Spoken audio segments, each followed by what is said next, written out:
So, the first thing about this weekend was it was a bit of a challenge. I was struggling with the setup on the car, and we nailed it in COTA. This series or these vehicles seem to be very sensitive to the setup, and there were times in the practice sessions, even in qualifying, I was like over a second and a half off, which we were like the car to beat at COTA, so it was extremely frustrating. This is a track that I've raced at quite a lot and been pretty quick at. The last time I raced here was in 2018. We were on the podium in GT in World Challenge, which is now SRO.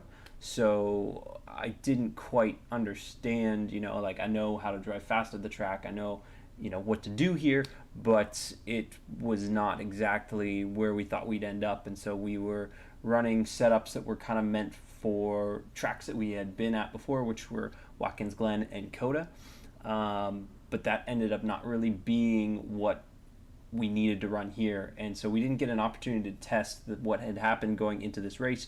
Was this weekend was originally supposed to be in August, I believe, but Le Mans got pushed to the race weekend that this race was supposed to be on in August with the IMSA race weekend, and so it kind of got shuffled around. The only rescheduled date that was going to work for the Lamborghini series would have been in October, but the cars are supposed to be going to Italy in October, so it got kind of pushed to June, and so our first race was right at the end of May, like 2 weeks ago now, and we just didn't really have time to plan a testing. The test days that were available were full, so we basically came into the weekend with having and no time on this track, and having run the car at for 4 days, I guess, or 5 days if you include the races prior, which, it's not entirely a lot of experience, but obviously we're able to get it working at COTA, so, we just kind of needed a little more time. I think we kept improving the car throughout the weekend, and yeah, we just didn't quite get where we needed to be, unfortunately, so that kind of shows up in the races. I think we ended up having decent results in spite of it all, but yeah, I'm just going to kind of click through and maybe pick out any of the things that I can pick up and learn from the race weekend. The start here was kind of interesting. It was like accelerate, brake, accelerate, brake, accelerate, brake. I kind of lost out a little bit on the start at COTA, and so that was on my kind of list of to-dos along with a bunch of other stuff to improve. Lined up and yeah, I think we did a bit better. I did a bit better with the start here. Super Trofeo Evo's waiting 620 let's check it horsepower. out. Kind of got caught up on the inside though. I think I could have ran around the outside and had a bit better run, brings but it down, looking for the green there caught in the up start zone, and Antonucci gets a bit of a jump from the outside as they head to turn had a good launch there. 28 cars in this I was kind of looking to the outside and then decided to tuck into the inside, but you can see that second, the purple car, the 22, was able to just roll right around the outside and kind of slot into fourth there, which in hindsight probably was a better move to make there, but I just was kind of playing it safe.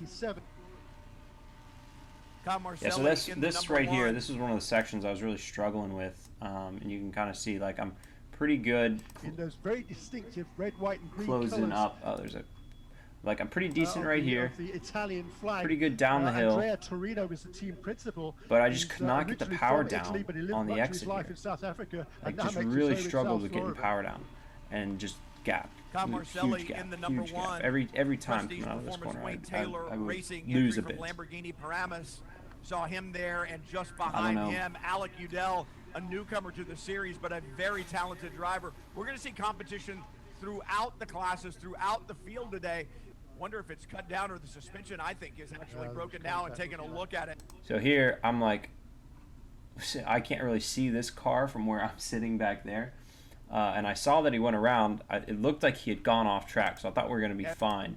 And then I see him all of a sudden coming across the track, and I'm like, okay, he's going to keep rolling this way, so I kind of go out wide. And then he stops and starts to roll forward. I'm like, oh, shit. No way I'm going to make that, and just kind of have to jump right back across. I mean, I missed him by, like, it had to have been inches. There just wasn't enough. And then sat out last year. Yep. Fairly uneventful race there at the end for myself. I mean, basically just pitted, went back out, and was just still trying to figure Great out job what setup. Ooh, man. by the 51 of letting the leaders through, and McAleer should roll across the line in 4th, and Alec Udell should bring home 5th. That's the top 5, and the top 5 in pro will Yep, wait there for we the are other again. class leaders. All right, race 2. It's going to be a barn burner. Yeah, so the interesting thing for this weekend was we had both of our races on Sunday. So one of them was at 8 a.m. and then one of them was at 4:30 p.m., which doesn't usually happen. But again, I don't know if you caught my little intro, but we got put in, kind of like forced into this weekend, and so we just got like the bookend times on the track, which, you know, no big deal, I guess, but definitely made it an interesting weekend. So Up here, you'll see some so here's our second race at like 4:30 in the afternoon. I don't like know what was going on here, but I kept like clear to go, and the green flag having to accelerate, brake, like this guy. I don't know what this guy was doing. Plus horsepower. So I was really good through like the first section up until this point, and then just struggled through this section here, getting power down, and yeah, just couldn't quite get the car out of the slow speed corners. So yeah, back there. In the AM category, This is what I'm talking about, though. I just felt that I could not ever get a good run out of the corner, like right on this guy's ass going into Oak Tree, and then just position in the AM category. couldn't get the power down well. So you and I were talking about that before the race. The series has grown. And yeah, the track felt pretty decent. I mean, overall, it's actually attracted.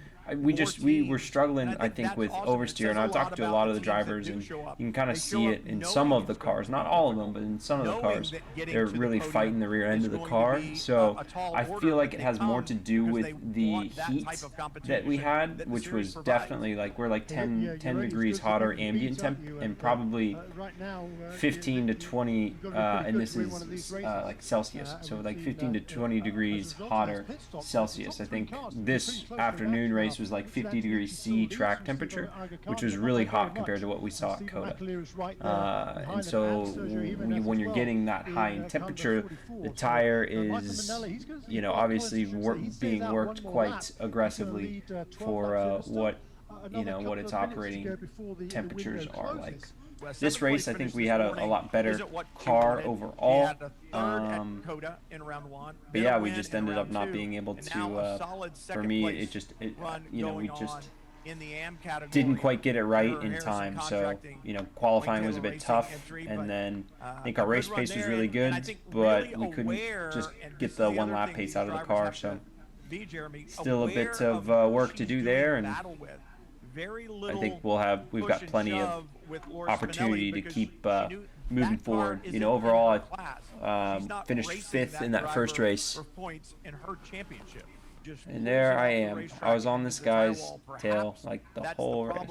What the heck is this? That's Torino. Jeez. That's coming down the hill at the opposite Cars end are all of the over race, the place. That's Gianno Torino, who's just served that drive-through penalty for the incident earlier on. Just trying to carry a little bit too much speed down the hill. I think got off on that curb he took down earlier on. It threw him across the other side of the road, hit the other curb, and then off the road. He's what a save. to keep that car out of the tire wall at the bottom of the hill. I like to say all the walls at VIR, or all the runoff at VIR is downhill to a wall, and no more evident than in that turn. Because if you're still thinking about them when you get to the next corner. Yeah, we definitely learned something about the car. I mean, again, we learned that it's extremely setup dependent, so it's going to be very crucial to go and test, I think, at every circuit beforehand, or have the opportunity to test at every circuit beforehand. We learned quite a bit about the tire, and I think we're pretty good on managing the tire and managing kind of the wear and all that. What else? I mean, every time you're on track, you're learning. So we made a few adjustments, and we saw kind of how those, played out with the car. Cool. All right. On to Mid-Ohio. Hello, race fans. Hello, IMSA race fans. So this race, now we're switching gears a little bit, obviously. So this is GT4. So we started back here. It was Bryce and myself in the Mercedes.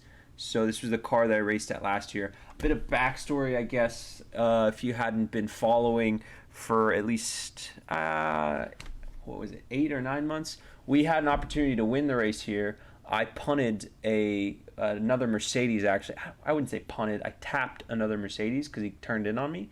And I spun him, like barely spun him halfway, and got a drive-through penalty for it while we were passing for the lead.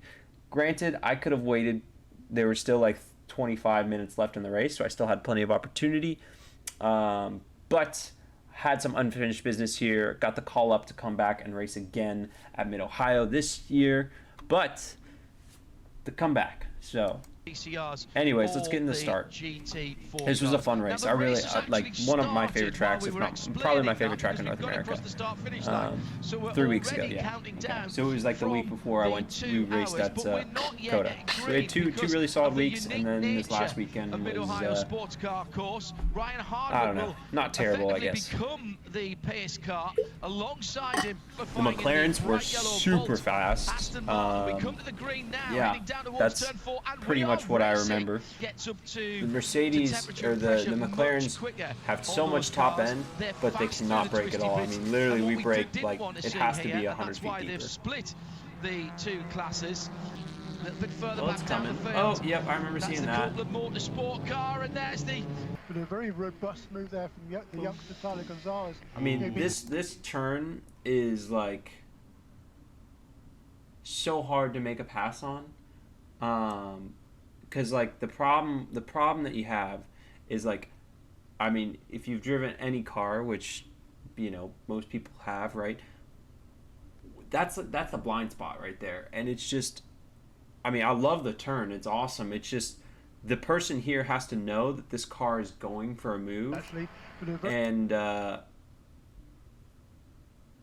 yeah, I mean, even right here, you've got the halo seats that like. I mean, this one doesn't do it, but they wrap around to like right here. And so your eyes are looking like way up over the hill because it's a blind corner. Yes, all those things make it challenging, but it's just more so that like you've got a blind spot on the right-hand side of the car is already difficult to see out of already. And so you're just not necessarily expecting it, and it's really hard to get a run in that corner, right? And so it has to be done under braking, and the braking there is not really that hard of a braking zone. Oh man, that was so annoying. They had filled the curbs in at the track, like right before we showed up, like on the back side of the curbs. There's usually these little, because people run over it, the curbs are like dug out behind, but it was filled up with all this loose dirt and gravel, and so like the TCR cars just dumped shit all over the track every single lap like that. And it was like in practice it was miserable because like one time you come through the turn and it was clean and clear and you could carry like 5 mile an hour more, and the next time you come through and there's just shit everywhere and you're just sliding across the track and losing so much time. It is a 4-door car. See, this car had 2 really good drivers in it. I mean, for all intents and purposes, it had 2 pros, so they could kind of split up the driving however they wanted, and that car drinks so much fuel that there was no way it was going to do it on one stop anyways. So here they came in, yeah, that was crazy. Looked like he almost hit it. But here they came in, just did fuel, and then kind of ran around. I think, obviously it worked. I mean, don't want to spoil anything or anything, but it works pretty well for them.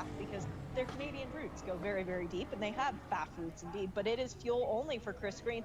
An interesting strategy that they're going to leave him in the car clearly for longer than the minimum time. Yeah, those camera guys always are like, how close can we get to the car? Whoa. Yeah, agree the team sometimes, the crew guys sometimes get annoyed by them. They'll like try and whip them with the like the hoses or something to get them out of the way because they can get in the way when you're trying to do your work, on a pit stop. Is that the second driver Yeah, so about this point in the race is when I start getting ready, and so I stop watching because I want to just be ready and in the zone when I get in the car. So I didn't really see anything else that happened from here on. I think I saw Russell's kind of tap with with the car, but maybe it's more closer to like, no, it'd be about here. I'm starting to get ready because we can get in the car at 40 minutes in, so with an hour and 20 minutes left. And that's, you know, I at that point, even if we're gonna run it, you know, the full fuel length, which we could stretch the fuel a little bit maybe and run, you know, 50, maybe 55 minutes. And if there's a caution, you know, even more than that. But if you, you know, if you get caught without your helmet on, you know, that's a bad time. So, yeah, if there's any cautions or anything that come out, you got to be ready whenever the time comes, even if you don't necessarily, you know, you're not going to be in the car for 26 minutes or something. So. From Hugh Plum. We got actually we're supposed to get like a BOP boost for this weekend, but a lot of other cars actually got even more of a boost, and it turned out that the boost table that we were given, because that's kind of how they control the car, because it's a turbo car, they give us a different like boost map, and it didn't give us any more power. Yeah. And then so it's 6 seconds further back to it's just it was a bit crazy to be running around, and we kind of were frustrated honestly with the car, not with handling. The handling was great, but just what we were capable of really in a straight line, because it just seemed like we were giving it everything that we could. The car was amazing. I drove like the best lap that I could, and it was like P8. See the okay, remember what I was saying with the crew guys not always enjoying dealing with the camera crew. Watch this guy right here when he walks by in a second. Of Robin Liddell is ready to get into the car. He climbs in. Shea Adam, the stop's yours. Get out of the way, man. I got played things to do. Okay, and this car. What are you doing, man? The pit box is way back here. You're 10 feet from the wall. That's going to be a good stop, but right ahead of them. The number 21 Toyota Supra, the next pit box up, it's their first. And now this car's ready to go. Now Riley is a team that is very adept at doing pit stops. And they're like, yo, what the hell? So they get it forward. Now I had to push that one back. Oh my god. Horrible pit stop for the Toyota. And a horrible. That's like a nightmare. That's a nightmare. Liddell had to be pushed backwards, back into his box even further to be able to get out of the box. And this thing's still crooked. That blocked everyone. But yes, horrible stop for the Toyota. Driver changes going on. Scott Andrews. Horrible stop for the Toyota. Damn. Okay. Yeah, we had an awesome stop. The crew did really great. This should be a shorter pit we had a interesting pit stop. Or driver change, but we still, I mean, even with a couple of flukes, we made it with like under 30 seconds, which is exactly like that's all you have to do in this, because it takes like 42 seconds, I think, to fuel fully. And see, there we are coming out of the box. So we beat the McLaren. We beat that Audi. Yep, and we beat. It might have been the 95 actually. Then. Yes. 95, yep, with the white hood. Yeah, I think that was. I think we just beat the McLaren and the Audi off of pit lane, which was awesome. I mean, it was, you know, track position is. Good stop for Windward. Yeah, oh yeah. See, they said so it. That's cool. gonna be fun having them both out on track.